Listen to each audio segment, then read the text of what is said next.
let's start with today, where the Pittsburgh Steelers finished off their Friday. Quarterbacks, running backs, wide receivers were the big ones. Tight ends were yesterday. We'll add one big name into that one. That is Tyler Warren out of Penn State, who met with the Pittsburgh Steelers, according to reports. And I mean, I don't think there's a soul out there who would say if Tyler Warren is there at 21, you think about it. You don't think about it. You sprint to the podium. You put the name in, Tyler Warren, tight end, Pennsylvania State University, and you welcome him to join Pat Freiermuth and Darnell Washington. And to be honest, you're okay with whatever else happens. You're okay with it. You don't need to go find Emeka Ibuka. You could go sign whoever in free agency, keep George, get rid of George. Doesn't matter. You got Pat Freiermuth and Tyler Warren in a real offense that now focuses on the center of the field. I mean, that's a massive name, in my opinion. Tyler Warren is a guy that you don't pass up at 21. They've met with others who fit that bill. You know, Ashton Genty, they met with him, and, you know, obviously nobody expects him to get to 21, but if he does, that's huge. And the Pittsburgh Steelers somehow land the steal of the century at running back in Ashton Genty, but they've met with many other names. That starts with, I mean, both Ohio State guys. It starts with, or continues with, Omarion Hampton, Caleb Johnson. I would say almost any running back that you could think of that would be a notable name at the NFL Combine the Pittsburgh Steelers have met with.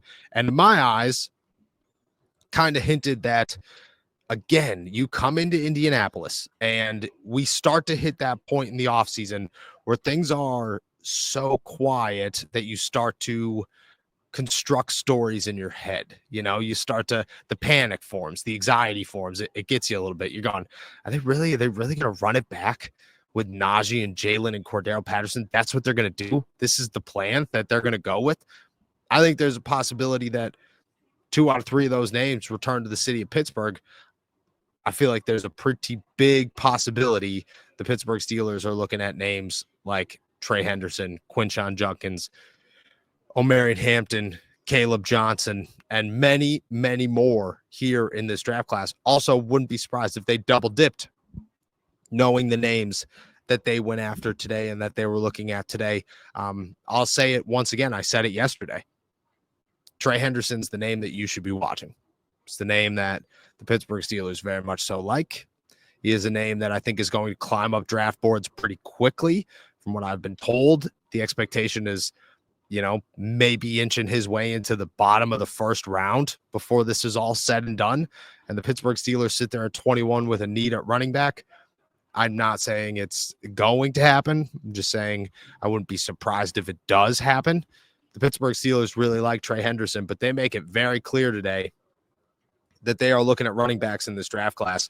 And I mean, to be honest, they've made it clear at a number of positions that they aren't looking there. They've made it very clear that safety they are not interested in. That corner they are not very interested in. That quarterback, who we will get to here in a second, they met with 3 names here at the NFL Combine. They're not super interested in the crazy names. They're not reaching to say, well, if Cam Ward does fall. No, they're not doing that.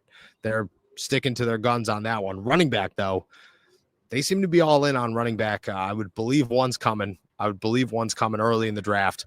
Trey Henderson's my name to watch right now, but it doesn't mean that he's my favorite. He doesn't mean that, you know, he's the best of the group. He just means he's the name that we should be watching from what things are being said. But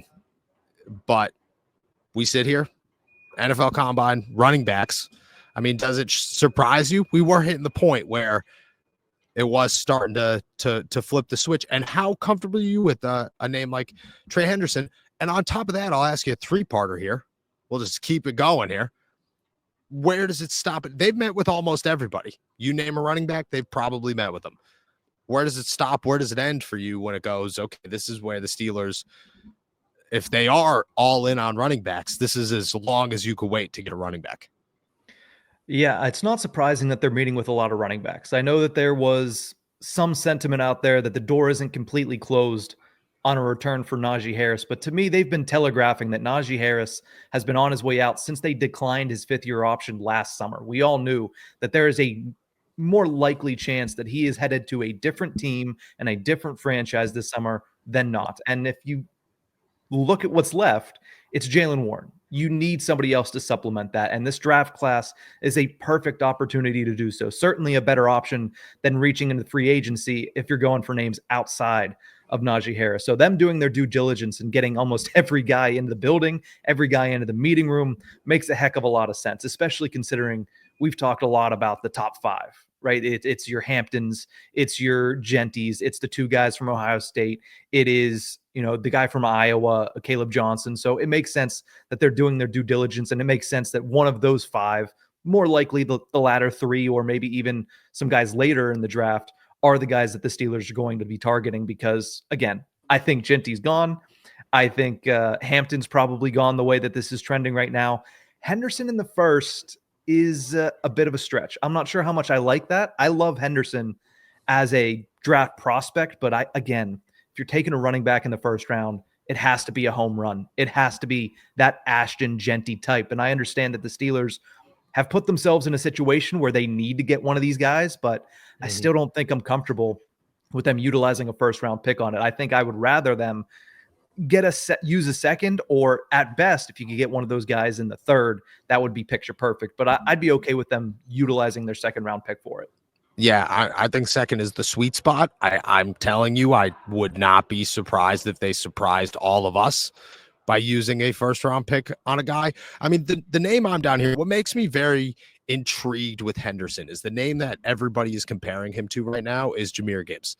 And I mean, I'm like, okay, like that's a tall task, but if that's what you're looking at, great. If that's what you could possibly get at the end of any round, fantastic. Jahmyr Gibbs is a game-changing running back that the Steelers would love to have and do not have and had not have. But I agree with you. I think the second round is the sweet spot for me. I look at it and go, that's a place where you could get a Caleb Johnson. You can get most likely one of the Ohio State guys. If you really need to wait it out, there should be other names that are available maybe afterwards that don't come in here as like, I honestly would say like an above Jaylen Warren, but maybe just slightly below Jaylen Warren, to the fact where they are a good 1-2 punch, because I think Jalen's great, and I think Jalen has a lot more upside as a true starter. I also think that you could bring in somebody with much more upside than both Jaylen Warren and Najee Harris, and I think this running back class gives you those options, but the Steelers make it clear, which I think is interesting, that we all came in here with not really knowing where the Steelers stood at running back, kind of hoping for the best, leaving with the understanding that they're pretty all in on the position and that they're really looking to make a splash, and the names are big.